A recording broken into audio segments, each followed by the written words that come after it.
Hey, what's up guys?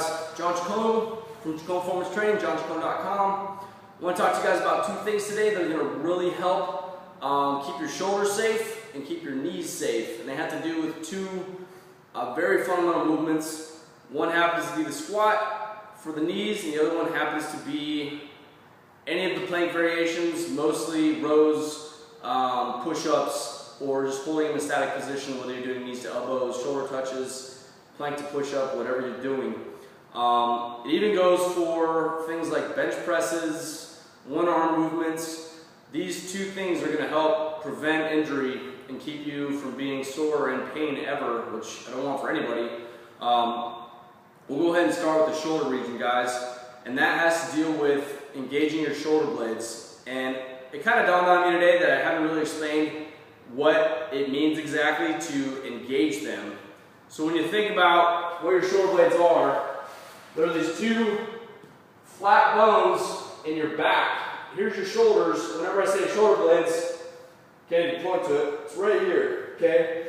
And when I say to engage, I'll try to pull my shirt tight so you can kind of see it, but you want to pull these back together, okay? When those are pulled back together, you're engaging pretty much everything from the base of your rib cage up to your traps, okay? That entire back is engaged. You've now locked in your whole entire shoulder and the rest of your arm into that chain, that entire chain of movement that is stabilized by your upper back, okay? As soon as these go from being together to being disengaged and forward, you now put all the pressure of that movement on the front of your shoulder. Now, who's ever experienced shoulder pain?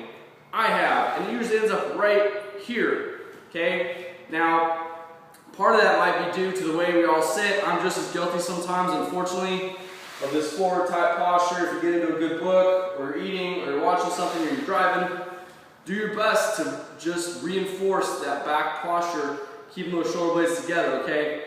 Now, I'll give you a couple examples. For instance, push-up. The way we engage those is we create torque. We put our hands on the ground, shoulder width, okay? And here's another key piece of this as well, guys. It is really hard to engage your shoulder blades when your hands are out in front of you, okay? It's a very unsafe position for your shoulders. But most will tend to gravitate towards that type of movement with hands out in front if they lack core strength. However, I always recommend an easier way or a next level down of doing something. I'll explain that in a second. So, for instance, hand-shoulder width, we engage the upper back of the shoulder blades by rotating the biceps forward or pushing the elbows back. From this position, I'm now ready to be stabilized for my entire upper body. I'll just engage my butt for my glutes or my hips. Okay, but from here, this is where I begin a push-up position or a scap push-up, a plank to push-up. From here, those muscles back there become disengaged. You are now relying solely, not solely, but majority of your weight is going to be put on to the front of your shoulders, okay? So, when doing these movements, even something as simple as a shoulder touch, keep the hands beneath your shoulders as you engage, shoulder blades back, tighten everything up, okay? Those two things will help to make sure that your shoulder pain does not exist. Even with a bench press, or especially with one-arm movements, engaging the shoulder blades as your back and keeping the elbows pulled in, okay? You can even take a wider grip, that's fine. Keep the elbows and shoulder blades engaged. As soon as they disengage, get ready to lose your shoulder, okay?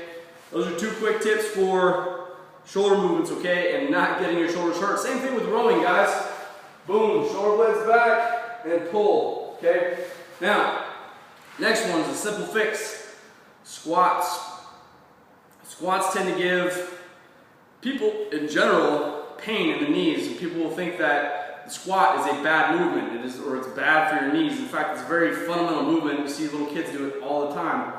However, when we were little, we learned how to do the squat from the ground up, and now we're trying to relearn the squat from the standing position to trying to sit down, which, as hard as it is to believe, it's kind of hard for our brains to process that. But that doesn't mean we can't do them because they're a great movement. So one of the most common things I see still is allowing the knees. The first movement ends up being the knees going forward instead of trying to keep these shins as vertical as possible and pushing the knees out to the side, allowing the hips to sink beneath. Okay? When the knees go forward, your hips stay right on top of the movement, and there's nowhere for this torque to go. As soon as those knees go out to the side, your hips go right between them, and you come straight back up, keeping the heels down.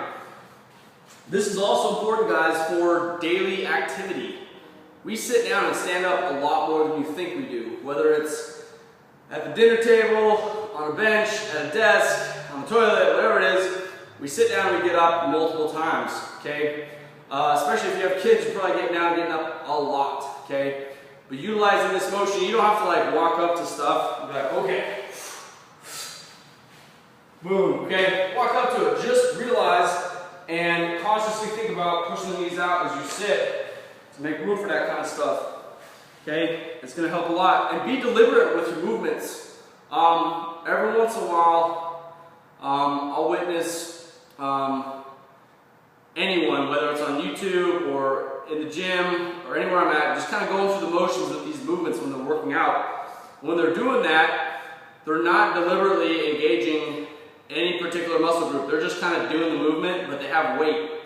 When you start adding weight to the movement, you're not doing deliberately.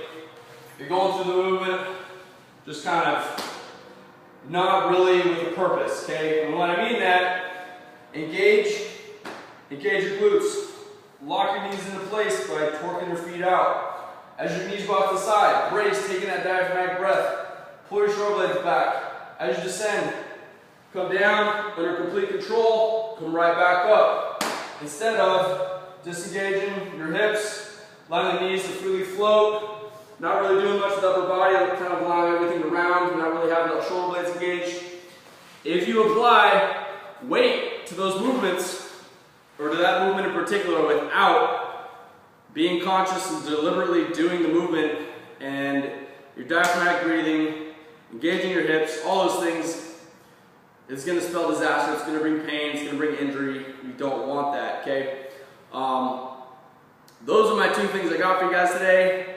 So again, recap for the shoulders. Always engage the shoulder blades and keep those hands directly either over or underneath your shoulders, not out in front. Number two is to engage your hips and push the knees out to the side, allowing the hips to sink between them on your squats, not allowing those knees to pop forward, okay? Everybody's stance is going to be a little bit different. Everybody's knees and femurs are shaped differently, okay? However, fundamentally, we can agree that the concept is the knees go out to the side, hips go down. Okay? Think about that as you continue on with these two movements. I want you guys to get the most out of your movements, and I don't want you guys to get hurt. So go ahead and take those for what they're worth. Start applying them today. That's all I got for you guys. This is John Chacon with Chacon Performance Training with JohnChacon.com. Stronger every day. Peace.